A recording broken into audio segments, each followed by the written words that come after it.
परम शांति बापूजी। परम शांति, परम शांति। सभी का स्वागत है, परम परम स्वागत है बापूजी की ये यूट्यूब चैनल बापूजी दशरथ भाई पटेल में। एक हमारी और भी चैनल है स्पिरिचुअल पॉडकास्ट विद अनंत। तो आज हम बापूजी से पूछने वाले हैं why I left BK. Brahma Kumari में उनकी यात्रा कैसी रही, जीवन की यात्रा कैसी रही, उन्होंने बीके क्यों छोड़ा, उससे भी आगे और संस्था में भी गए, वो भी क्यों छोड़ा, और अंत में जैसे आज से 25-26 साल पहले विश्व परिवर्तक ईश्वर विद्यालय की स्थापना क्यों की। तो आज हम बापूजी से पूरा गहराई में समझने वाले हैं कि बीके में जो उनका एक्सपीरियंस रहा और बीके छोड़ने का कारण क्या था।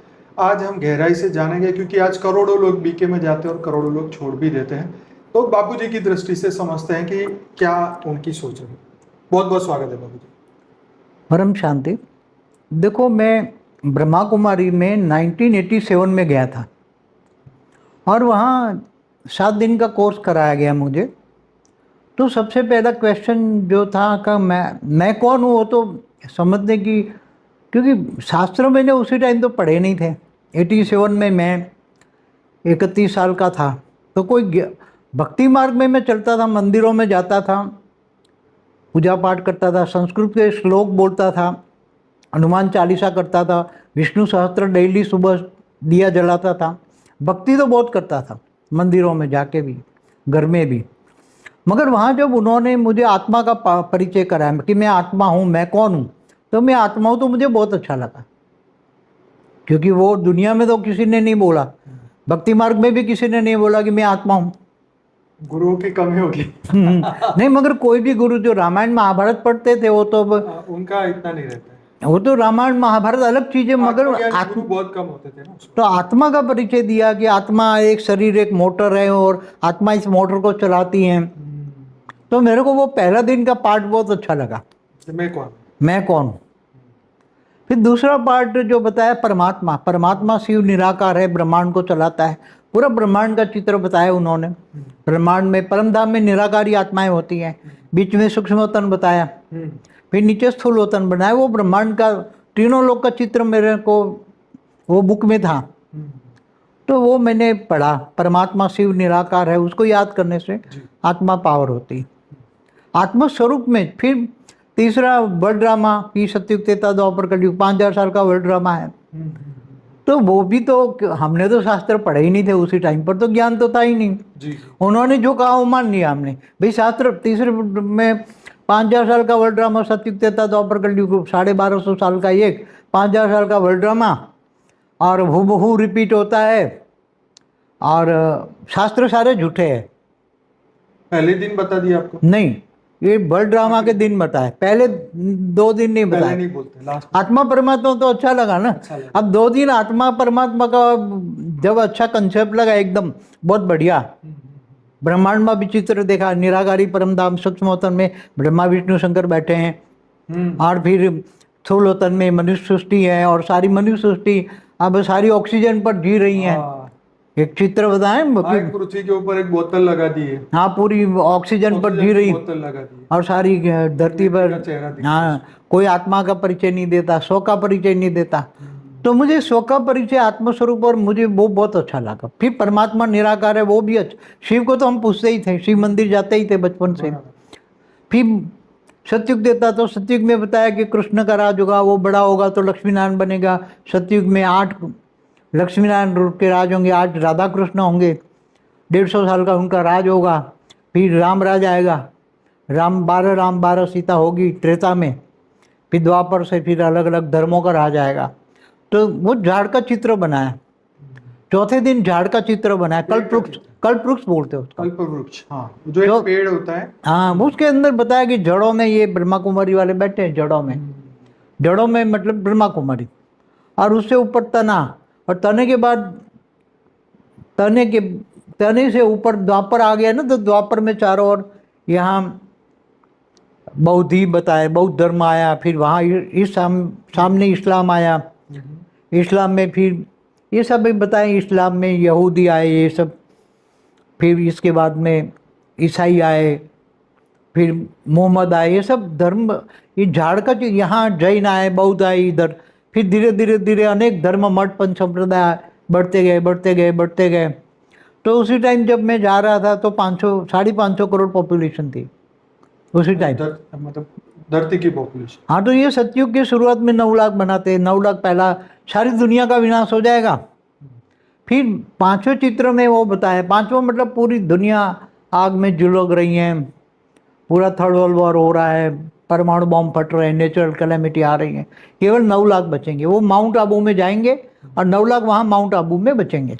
वो उन्होंने बताया, हमने मान लिया, हमने कुछ नॉलेज ही नहीं था हमारे पास। तो फिर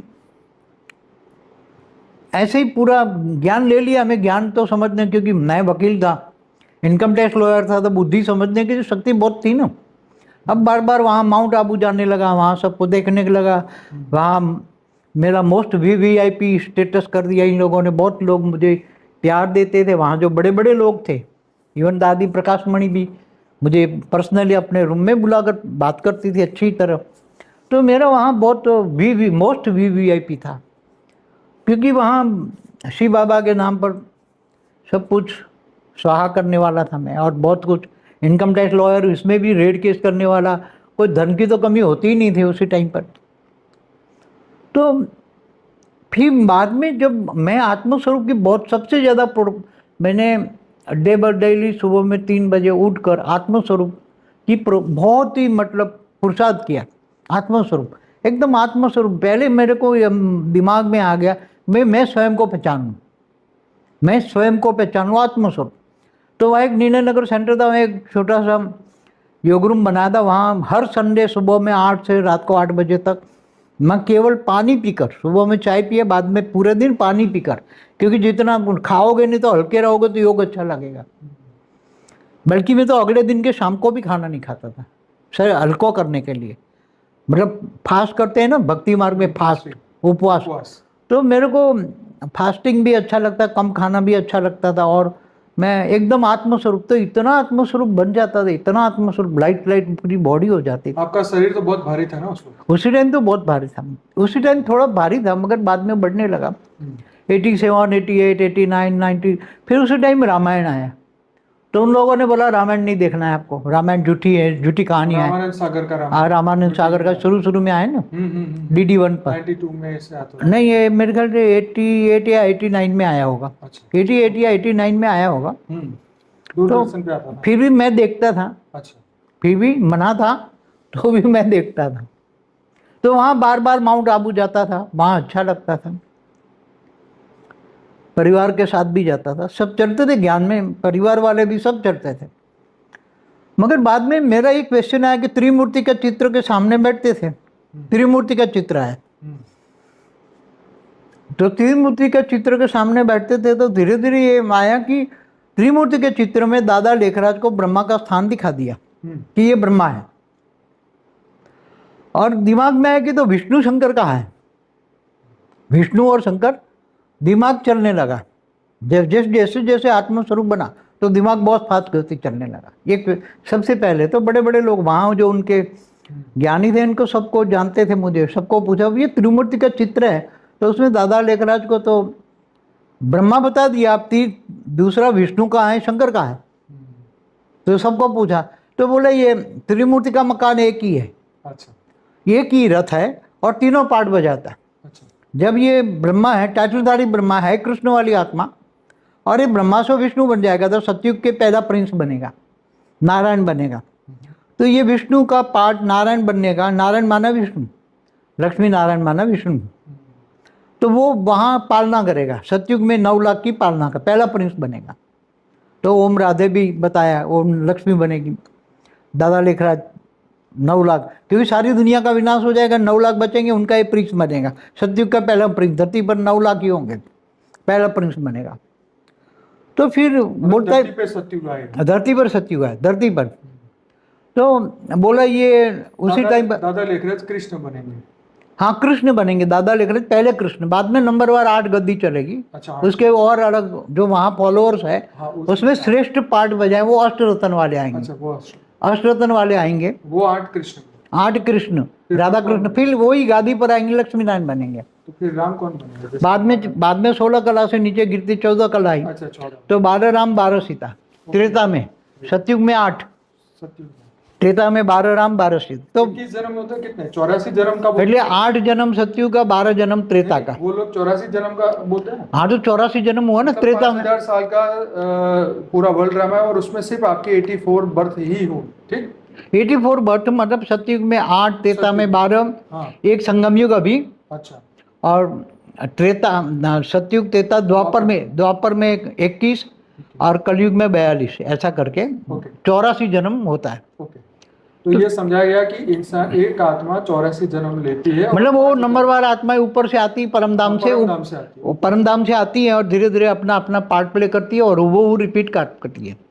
वो बहु रिपीट होता है कि नाक की मक्खी यहाँ से निकली है, नाक के पास से मक्खी यहाँ से निकली है, तो 5000 साल बाद वही मक्खी यहाँ से निकलेगी। मतलब थियरी ऑफ कर्म जो है वो लोग आई थिंक नहीं मानते, क्योंकि वो हुबहू ड्रामा, तो फिर तुम्हें कर्म बदलने का, भविष्य बदलने का तो कोई चांस ही नहीं है। तो आप अगर इस जन्म में दुखी हो रहे तो अगले कल में, अगले जन्म में फिर दुखी होगे, सेम टू सेम। तो फिर पुरुषार्थ करने का मतलब नहीं होता। ये मन में बहुत संकट चलता था। बाद में 90 के बाद 87, 88, 89, 90 आत्मस्वरूप बना। बाद में 91 से मेरे अंदर बहुत प्रश्न चलने लगे। तो इसको त्रिमूर्ति बाद में मेरे को संकट चला, कहीं ना कहीं शंकर भी होगा, विष्णु भी होगा। त्रिमूर्ति का मकान है तो त्रिमूर्ति का मकान एक तो हो नहीं सकता भाई। और ये तो कृष्ण वाली आत्मा है, ब्रह्मा की तो अलग होगी ना। तो बोले टाइटलधारी ब्रह्मा है, नई दुनिया का सर्जन करती है, इसलिए टाइटल ब्रह्मा का नाम दिया है, मगर ब्रह्मा नहीं, कृष्ण वाली आत्मा है। तो वही शंकर बनेगी और वही विनाश करेगी। अच्छा, वही ब्रह्मा वाली आत्मा। वो बोलते वो जो सर्जन करता है वही विसर्जन करता है। राइट। तो फिर और भी बहुत क्वेश्चन चलते थे, बहुत ही क्वेश्चन चलते थे।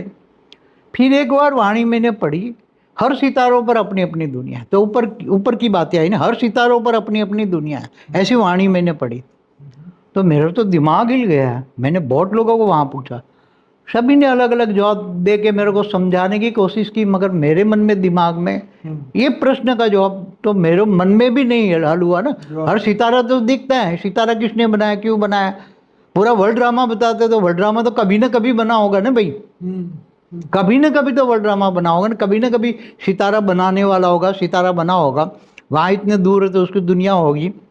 तो उसी टाइम पर तो साइंस इतना डेवलप नहीं हुआ था ना। मैंने शास्त्र पढ़ा था कि अनंत कोटि ब्रह्मांड होते हैं, ऐसे मेरे को पता ही नहीं था। फिर बाद में मैं सवाल, इन काफ़ी क्वेश्चन थे, ढूंढते ढूंढते शंकर पार्टी का ज्ञान मिला। तो 93 में मैं शंकर पार्टी में गया, कंपिल गांव में, जिसे पीबी के बोलते हैं, शंकर पार्टी। तो वहाँ वीरेंद्र देव दीक्षित को मिला, वहाँ भी बहुत वीवीआईपी स्थान था। वहाँ भी मैंने बहुत उनके साथ मिलके ज्ञान का मंथन किया। मगर वहाँ भी जो ज्ञान सुना वो स्थूल 5 तत्वों की दुनिया का, और वहाँ भी ये 5000 साल का वाणा, यही वाणियाँ ये लोग पढ़ते थे। सेम चीज़ थी, बस सेम चीज़ थी। मगर वो वहाँ इन्होंने बताया, प्रूफ दिया मेरे को कि देखो ये ओरिजिनल वाणी है, कटिंग वाणी कटिंग हो रही है, पता उन लोगों ने दिया, पीबीके में पता चला। अरे बताया ब्रह्मा बेबी बुद्धि है। और दादी गुलजार के अंदर जो प्रवेशता होती है वो केवल शिव बाबा की नहीं होती, दादा लिखरा जाते हैं। अच्छा। तो काफी कुछ ऐसा ही, मगर वो 5000 साल का वर्ल्ड ड्रामा वही सेम वाणियाँ, सेम सब कुछ वही। उन्होंने ये बोला कि मैं शंकर हूँ, बस वही नहीं बोला मैं राम वाली आत्मा हूँ, जैसे वो कृष्ण वाली आत्मा मेरे अंदर आते हैं। जैसे कृष्ण वाली आत्मा है तो ब्रह्मा का पाठ बजा रही, मैं राम वाली आत्मा हूँ। अब पहले दादा लेखराज में 69 तक आए, अब उन्होंने शरीर छोड़ दिया, अब वो मेरे अंदर 69 के बाद मेरे अंदर आते हैं शिव बाबा। उन्होंने ये बताया, वीरेंद्र देव दीक्षित ने, 69 के बाद मेरे पास मेरे अंदर आते हैं और मैं शंकर का पाठ बजा रही। मैंने बोला ठीक है चलो दूसरी मूर्ति मिल गई, मगर वो थोड़े ही समय में 96 में तो मैं उब गया। वहाँ का ज्ञान ही ऐसा था कि पसंद ही नहीं आया मेरे को।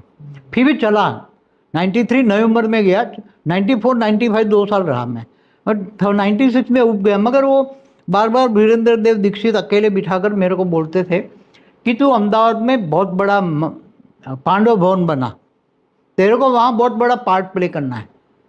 अब मैं पूछता कौन सा पार्ट प्ले करना है, वो मेरे को पता नहीं था। मगर अकेले जब वो कंपिल गांव में मैं जाता तो ऊपर उसके दूसरी मंजिल पे अकेले मेरे को ले जाते और बोलता है तू अहमदाबाद जा, वहाँ बहुत बड़ा आश्रम बना, पांडव भवन बना, उसमें 108 को तेरे अहमदाबाद, क्योंकि उसने बार बार वही वहाँ बोलते थे बार बार, अहमदाबाद है सर्व सेंटरों का बीज रूप से कनेक्शन अर्थात योग, और अहमदाबाद लाइट हाउस बनना है, गुजरात लाइट हाउस बनना है, ये सब वाणियाँ मेरे को बार बार। तो बोला वहाँ तू जो आश्रम बनाएंगे वहाँ 108 आत्मा आएगी, और स्वामीनारायण का मंदिर का अर्थ बताएगा 108 स्वामीनारायण के मंदिर, मतलब 108 आत्माएं जो कहते हैं ना बीज रूप आत्माएं, वहाँ 108 आएगी, और तो अहमदाबाद में बना। 96 से मेरे पीछे पड़े थे वीरेंद्र देव दीक्षित, तू बना वहाँ बना बना बना, मगर 1 साल तक मैंने ज़्यादा ध्यान नहीं दिया, मगर वो बाद में पीछे पड़ते गए। थोड़ी कुछ ऐसे ज्ञान तो इतना मेरे को वहाँ अच्छा लगा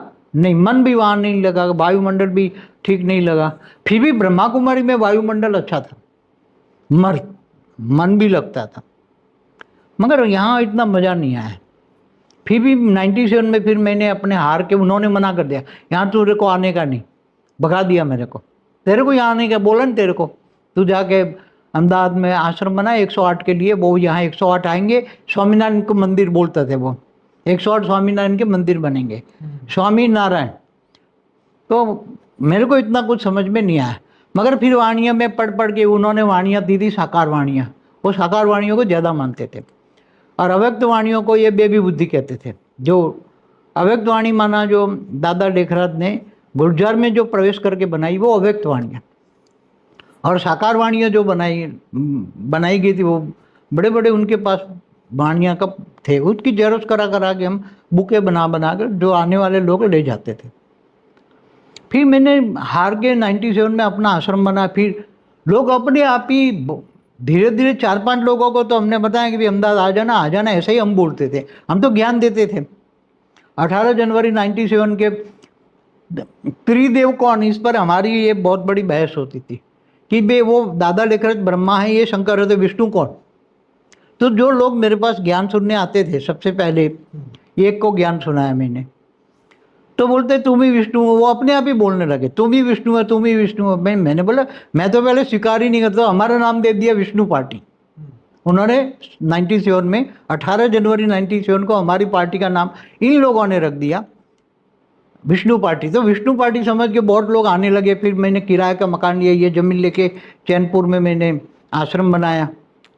तो मैंने बोला 108 बीज रूप आत्मा यहाँ आएगी और ज्ञान लेंगे। तो हम भी शुरू में तो वही 5000 साल का वर्ड ड्रामा, हम वही वाणियाँ बताते, बहुत लोग आते थे। शंकर पार्टी में जो गए होंगे ना, उनको सबको ये लगता है ना अहमदाबाद सर्व सेंटरों का बीज रूप से कनेक्शन अर्थात योग, तो वो विष्णु पार्टी समझ के आने लगे। फिर बाद में मैं 98 से यूनिवर्स का ज्ञान देने लगा। यूनिवर्स, क्रिएशन ऑफ यूनिवर्स, 16 कला का यूनिवर्स कैसे बना, 16 कला 15 कला ऐसा करके पूरा यूनिवर्स 0 कला में आ गया। और आज धरती पर मृत्यु लोक में मैं ज्ञान समझाता था, मगर लोगों की बुद्धि में ज्ञान समझ में नहीं आता था। इसलिए लोग हवाई ज्ञान करके जो आते थे शंकर पार्टी से ही आते थे वही, क्योंकि उस वक्त तो इंटरनेट भी नहीं था, कुछ भी नहीं था, लोगों को ज्ञान एक दूसरे को घर जा जाके शंकर पार्टी वालों को, शंकर पार्टी वालों में मैं फेमस हो गया, भाई विष्णु आया विष्णु आया विष्णु आया, तो विष्णु पार्टी नाम हो गया मेरा। फिर 98 में तो जब ज्ञान सुनाने लगा, 98, 99, 2000 में ज्ञान सुनाने लगा, यूनिवर्स का ही ज्ञान देने लगा। फिर धीरे धीरे वही हम भी उसी टाइम पर वाणियों के आधार से यूनिवर्स का जो ड्रामा का ज्ञान में आत्मस्वरूप में रहकर जो यूनिवर्स का ज्ञान सुनाता था, और मैं जो आत्मस्वरूप में स्थित होकर पूरा यूनिवर्स 16 कला का देखता था, बहुत बड़ा यूनिवर्स, और मैं समझाता लोगों को। तो बाबू जी वेद शास्त्रों का आपने ज्ञान कब लिया? वो बाद में धीरे धीरे फिर ये मैंने बोला वेद शास्त्र को झूठा कह रहे, मेरे को पढ़ना है, क्योंकि वाणियों में मैंने पढ़ा था बाप से आके, अंत में बाप आके सभी वेदों शास्त्रों का सार समझाता है, सार समझाता है। तो फिर मैंने सारे ये गीता प्रेस गोरखपुर की सारी बुकें बनाई, 4 मंगाई, 2003 में मंगाई आश्रम में। तो 4 वेद, 16 उपनिषद भी मंगाए, पुराण 18 पुराण भी मंगाए। वो थोड़ा थोड़ा रैंडमली पढ़ता था, इतना फटाफट दिन रात वो पढ़ने लगा। पहले 3, 4, 5, फिर उस पर हमने ये गीता प्रेस गोरखपुर की एक अच्छी बुक मिली, उसमें सभी अच्छा एक था ना वो परलोक पुनर्जाना, वो उसमें सब कुछ समराइज था, सभी वेदों शास्त्रों का सार का समराइज बुक थी। वो मैं बहुत डिटेल में गया, काफ़ी बड़ी बुक है। और फिर उसमें मैंने जो पहला ही मेरा क्वेश्चन था, ब्रह्मा का 100 साल, वहां बोलते थे ब्रह्मा का 100 साल, तो ये संगम युग, ब्रह्मा का 100 साल, ये संगम युग। तो ब्रह्मांड का 100 साल का संगम युग, तो वो मेरी बुद्धि में ज्ञान आने लगा कि ब्रह्मांड, तो एक ब्रह्मांड का ब्रह्मा विष्णु शंकर का ज्ञान तो वहाँ लिया था हमने। अब समय, ब्रह्मा का 100 साल का ब्रह्मांड की आयु होती है, तो 4 युग, 4,32,000 साल का, इससे डबल द्वापर, इनसे 3 गुना 43, से 4 गुना सतयुग, ये वहाँ तो आपको पूरा ब्रह्मांड का समय समझाया, उसमें लिखा हुआ था, उसमें लिखा हुआ था शास्त्रों में, शास्त्रों का सार उसमें था, तो पूरा समय काल चक्र उसमें लिखा हुआ था। फिर ये 14 लोक का ज्ञान भी उसमें लिखा हुआ था, ब्रह्मांड के ऊपर 7 लोग, ब्रह्मा के नीचे 7 लोग, फिर 55 करोड़ नर्क, फिर स्वर्ग नर्क, सब कुछ उसके अंदर था। फिर प्रेतों की दुनिया, भूत प्रेतों की दुनिया, ये पूरा बहुत हजारों साल से भूत प्रेत बैठे, उसमें कई एग्जाम्पल दिए थे, कई भूत प्रेत 10,000 साल से बैठे हैं अपने झाड़ के ऊपर, घर के झाड़ के ऊपर, ऐसे उसमें लिखा हुआ क्लियर एग्जाम्पल के साथ, हजारों। बहुत है उसमें, तो पुनर्जन्म की किताब है, तो बहुत बढ़िया चीज़ है, सबको एक बार पढ़नी चाहिए। फिर मैं वो दिन रात वो कुछ वेदोपनिषद भी पढ़े, मगर पुराणों में तो कन्फ्यूजन होता था, ये पुराण में, विष्णु पुराण में विष्णु को भगवान बना दिया, शिव पुराण में शिव को बना दिया, नारद पुराण की वैल्यू, फिर ये ब्रह्म पुराण, ये 18 पुराण में हेडलाइन में थोड़ा कुछ पढ़ लेता, मगर वो उसमें कन्फ्यूजन ज़्यादा थी, क्योंकि बीके वालों ने ये दिमाग में डाल दिया कि सारे वेद शास्त्र सब झूठ है, सारे वेद शास्त्र। और मैं समराइज करके लोगों को समझाना है वेद शास्त्र को सार, सभी वेद शास्त्रों का समराइज स्टोरी कि एक ब्रह्मांड है भाई, तो मैं ब्रह्मांड पर फोकस करने लगा। आज भी हमारे YouTube चैनल पे बापूजी का 2005 का एक वीडियो रखा हुआ है, जिसमें बापूजी ने ब्रह्मांड के ऊपर, जो शुरू में अनंत कोटि ब्रह्मांड की एक हमारी बुक भी बनी, उसके ऊपर एक, हाँ वो 6 में बनाई थी जी। ये अनंत कोटि ब्रह्मांडों का महाकाल प्रलय नाम की एक बुक है हमारी, वो अभी भी आप डाउनलोड कर सकते हैं, हमारी वेबसाइट paramshanti.org में जाएंगे तो आप ये बुक फ्री में डाउनलोड कर सकते हैं। तो 2006 में प्रिंट करवाई थी जी जी। उसमें ये ब्रह्मांड, महाब्रह्मांड, परम महाब्रह्मांड, बाद में हमने उसको डिफाइन किया, ब्रह्मांड का समय, फिर महाब्रह्मांड माना गैलेक्सी यूनिवर्स, थोड़ा थोड़ा 6 में इमर्ज, उसमें 6 में हमने वो भी वो नई वीडियो बनाई थी हैदराबाद में, वो animation video, discovery of new world, वो भी बनवाई हम, साथ में बनाई थी। हाँ 2000, मगर वो भी हमारे यूट्यूब चैनल पर है। हाँ, मगर वो उसका सर्जन, मन में सर्जन तो उसी टाइम शास्त्रों के आधार से थोड़ा होने लगा था, फिर उसी टाइम ज्ञान इमर्ज होने लगा, फिर धीरे धीरे बहुत शास्त्रों का सार समझाने लगे। हमारे पास आते तो बहुत लोग थे उसी टाइम पर भी, बहुत आते थे। तो अहमदाबाद सर्व सेंटरों को 20 रुपये समझ पर बीके पीबीके वाले बहुत आने लगे, फिर नए कई फ्रेश भी आ जाते थे। तो उसी टाइम ब्रह्मा, ये महाकाल प्रलय की बुक थी ना, ब्रह्मांड, महाब्रह्मांड, परमा ब्रह्मांड की, उसके अंदर समय बताया हुआ है। तो ये जब शास्त्रों में हम पढ़ते थे ना कि प्रतिपल अनंत अनंत ब्रह्मांड बनते हैं बिगड़ते हैं, तो दिमाग में नहीं आता था मैं किसके प्रतिपल, यहाँ तो ब्रह्मा का 100 साल था, मगर जब मैंने आत्मस्वरूप में लेके रिकंसाइल किया तब समझ में आया कि महाशिव की एक पल बराबर ब्रह्मा का 100 साल, अब ब्रह्मा की एक पल बराबर धरती पर 1,00,000 साल, क्योंकि ब्रह्मा का एक दिन मना कल्प, एक कल्प में 1000 चतुर्युग होते हैं, 14 मनवंतर होते हैं। तो सब धीरे धीरे दिमाग में लाने, फिर वो प्रैक्टिकल ये ज्ञान लेकर आत्मस्वरूप में इमर्ज करके पूरा ब्रह्मांड का क्रिएशन का, पूरा ब्रह्मांड क्रिएट कैसे हुआ, शिव निराकार से आकारी, आकारी से साकारी, फिर ये सर्जन कैसे हुआ, पूरा ब्रह्मांड का सर्जन का। फिर मैंने वीडियो बनाया, हिस्ट्री ऑफ यूनिवर्स का वीडियो बनाया, ये सबसे पहले मैंने बनाया था ना, हिस्ट्री ऑफ यूनिवर्स पुराना वीडियो है। फिर हिस्ट्री ऑफ गैलेक्सी पर बनाया, हिस्ट्री ऑफ ब्रह्मांड पर बनाया। वो तो बाबू जी 15-16 पे 15 की, हाँ मगर 15 में, मगर उसी टाइम यूट्यूब नहीं था ना। हाँ यूट्यूब माइंड में तो था ना यूनिवर्स, तो हमने ये उस वक्त यूट्यूब नहीं, डिस्कवरी ऑफ, तो फिर पुरानी बात हो गई, तो 10-11 में आपने बताया नहीं, मगर डिस्कवरी ऑफ न्यू वर्ल्ड में तो हमने ये यूनिवर्स की बात की है ना, डिस्कवरी ऑफ न्यू वर्ल्ड देखोगे तो यूनिवर्स का 2007 की, हाँ।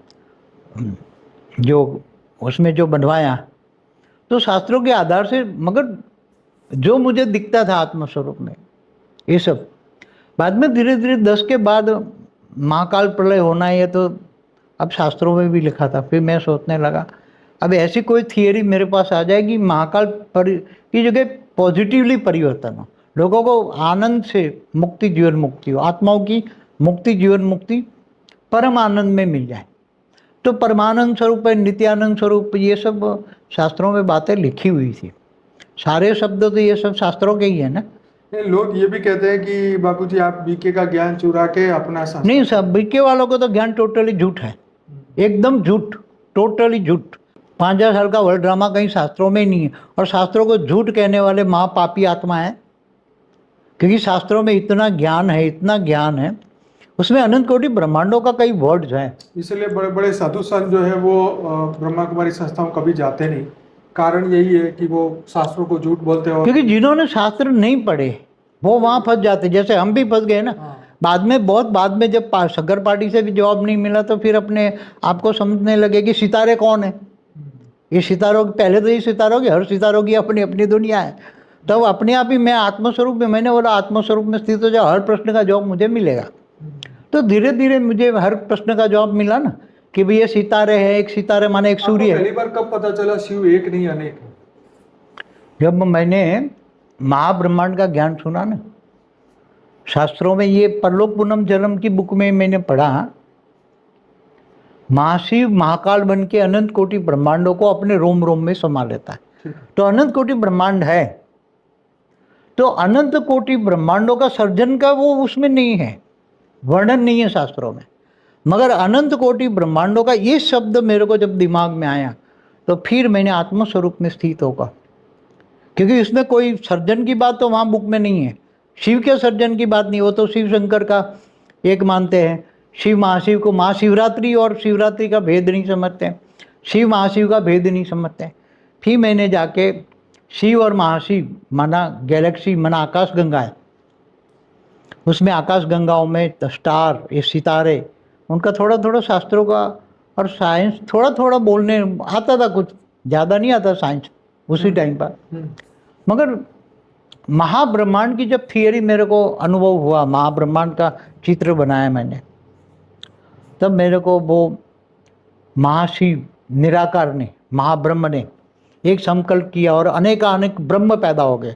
ब्रह्म माना शिव, और वो शिव ने भी ब्रह्मांड बनाया। कैसे बनाए वो सब मैंने फिर धीरे धीरे लिखवाया। आपको पहली बार मतलब जब पता चला कि स्वर्ग तीसरा लोक है, धरती पे स्वर्ग नहीं होता, यहाँ तो सत्य का युग होता है, सत्युग त्रेता, सत्युग त्रेता द्वापर कलयुग, चार युग होता रहता है। वो ये बोलते हैं तो कितनी गजब लगती है ना बात की, धरती स्वर्ग बनेगी। पर ये क्या है, साधु संत भी यहाँ ही बोलता है ना, बड़े बड़े साधु संत भी यहाँ बोलता है, ऊपर में कुछ नहीं है। बड़े बड़े कुछ लोग बोलते होंगे महाज्ञानी, नहीं, महाज्ञानी तो यहाँ साधु संत एक भी मैंने देखा ही नहीं है। कोई भी नहीं कहता ऊपर है स्वर्ग, सभी यहाँ कहते हैं स्वर्ग भी। कोई, अब कोई साधु संत ये नहीं कहता ऊपर में स्वर्ग है। आज की तारीख में पूछ लो किसी को भी, तो इन लोगों को सुनता है, बोले स्वर्ग यहाँ ही है, नरक भी यहाँ है।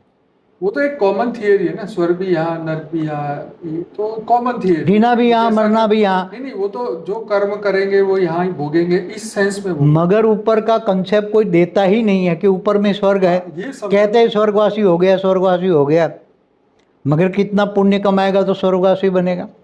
स्वर्ग का एक दिन, देवताओं का एक दिन, धरती पर 1 साल होता है। तो मगर धीरे धीरे ये जो 7 लोग ऊपर है, भूलोक, बुभुरलोक, स्वलोक, फिर इसके ऊपर महालोक, जनलोक, तपलोक, फिर सत्यलोक, फिर उसके ऊपर ब्रह्मापुरी, विष्णुपुरी, शिवपुरी, परमधाम, ये सब एकदम एक्यूरेट मेरे आत्मस्वरूप में तो पूरा दिखता था मुझे। नीचे 7 पाताल लोक है, अतल, वितल, सुतल, तलातल, महातल, पाताल, ये सब। तो ये फिर इसके नीचे 55 करोड़ नर्क हैं। तो सब मेरे को एक्यूरेट दिखता था। और ये पूरा महाब्रह्मांड में कैसे ब्रह्मांड जैसे घूमता है, तो जैसे एक सोलर सिस्टम माने एक ब्रह्मांड, बाद में ज्ञान आया ना कि एक ब्रह्मांड में एक ही सूर्य होता है, एक ब्रह्मांड में एक ही सूर्य होता है। तो बहुत मनन मंथन के बाद ये कंसेप्ट क्लियर हुआ कि एक ब्रह्मांड में एक ही सूर्य होता है, एक सोलर सिस्टम माना एक ब्रह्मांड। बाद में पता लगा कि हमारा जो ब्रह्मांड है एक कला का, एक प्रकाश उसका